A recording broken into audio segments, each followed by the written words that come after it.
Profesor, háblenos acerca de esas sociedades y cómo se relacionaban con el entorno. De cada una de estas sociedades se estudian una serie de elementos culturales. Por ejemplo, hay dos aspectos que son básicos en el análisis de cada una de ellas.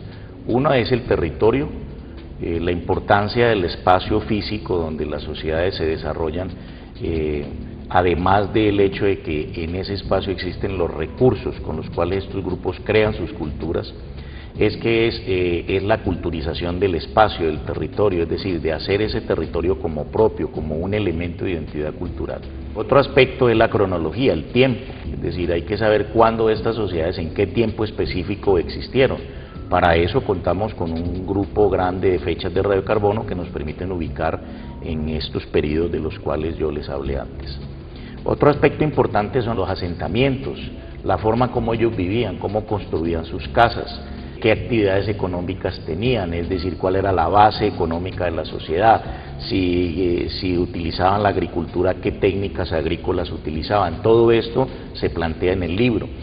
Hay un aspecto muy importante relacionado con la parte religiosa y mítica, que es el estudio de los patrones funerarios, de la relación de los seres humanos con la muerte, cómo enterraban a sus muertos, qué ritos tenían.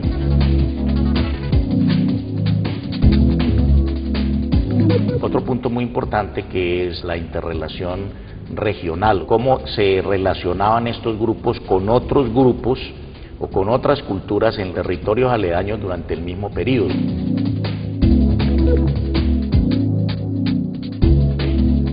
Cada una de estas actividades se describen en el libro, la alfarería, por ejemplo, qué estilos cerámicos, qué arte tenía cada una de estas sociedades, cómo trabajaba la metalurgia, qué estilos existían que caracterizaban a cada una de ellas, qué interrelación existían con otras sociedades del sur del país y del norte. Esto lo hicimos teniendo en cuenta de que Colombia, por su posición geográfica, es un país muy importante porque es la parte superior de Sudamérica y durante miles de años existieron migraciones de norte a sur, de sur a norte, de oriente a occidente, y eso fue lo que precisamente permitió que existiera esa gran diversidad de seres humanos y de elementos culturales.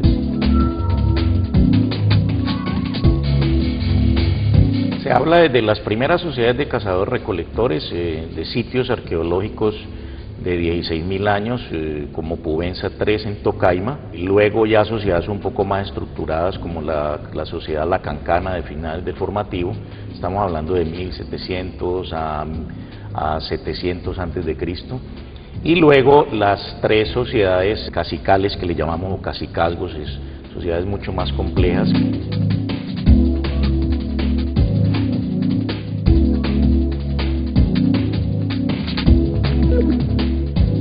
Se centra en la región del Magdalena Medio porque ya nosotros habíamos peinado o barrido las otras regiones, todo el Valle del Cauca y el sur del país, y ahora vamos hacia arriba, todo el Magdalena Medio, porque el Magdalena Medio ha sido un pasillo, digámoslo así, por donde empezaron los poblamientos de Colombia antiguo, tanto del norte como del sur. Es decir, las primeras oleadas migratorias de cazadores-recolectores hace unos 15, 20.000 años llegaron por el estrecho, por Panamá, y entraron a Colombia y se vinieron precisamente por el Valle del Magdalena y luego remontaron la sabana de Bogotá, por poner un ejemplo.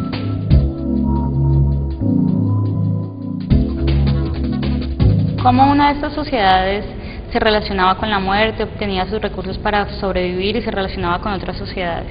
La sociedad Montalvo y la sociedad El Guamo, que fue la misma gente, solo que hubo desarrollo sociocultural.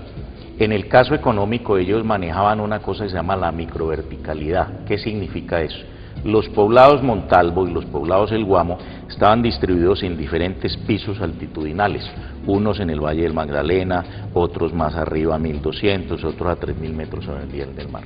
Lógicamente que en cada uno de estos pisos altitudinales existían recursos diferentes, por lo tanto ellos tenían acceso a diferentes tipos de recursos que los explotaban y los intercambiaban inicialmente entre los poblados de la misma cultura, y los excedentes de producción los intercambiaban con otras culturas de diferentes partes del país. La muerte, la relación con la muerte.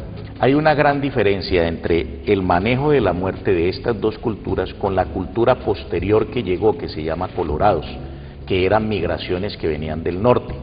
En primer lugar, los muertos, por ejemplo, los enterraban en posición extendida, normal, con un ajuar funerario compuesto de objetos cerámicos, de vasijas cerámicas, de objetos de oro, en tumbas que se llaman tumbas de pozo con cámara lateral, es decir, hacia un pozo de unos 3-4 metros de profundidad y hacia uno de sus lados abrían una cámara que era como un recinto donde hacían el entierro.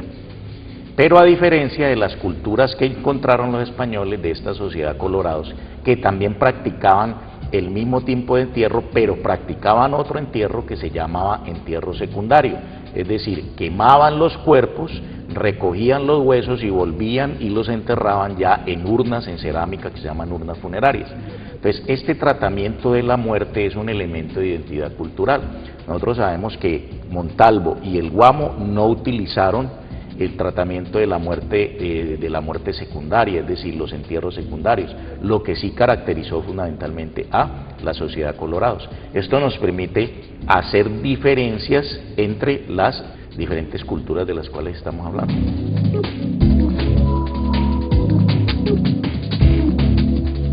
Profesor, ¿qué nivel de desarrollo habían alcanzado estas culturas cuando llegan los españoles y si la llegada de los españoles lleva un poco a su extinción? A nivel de antropología en América se hablan de diferentes niveles de desarrollo histórico-social.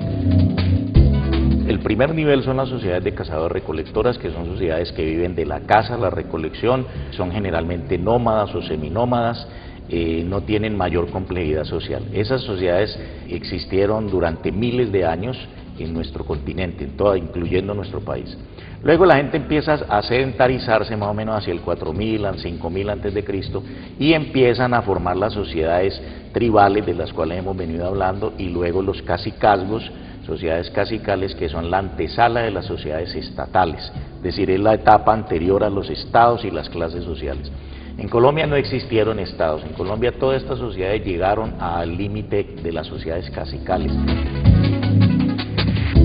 De la gran diversidad cultural prehispánica que existe en Colombia y que encontraron los españoles era una gran cantidad de cacicazgos, de sociedades que estaban en niveles de cazadores-recolectores, es decir, una gran cantidad de sociedades que no presentaban ese tipo de desarrollo estatal.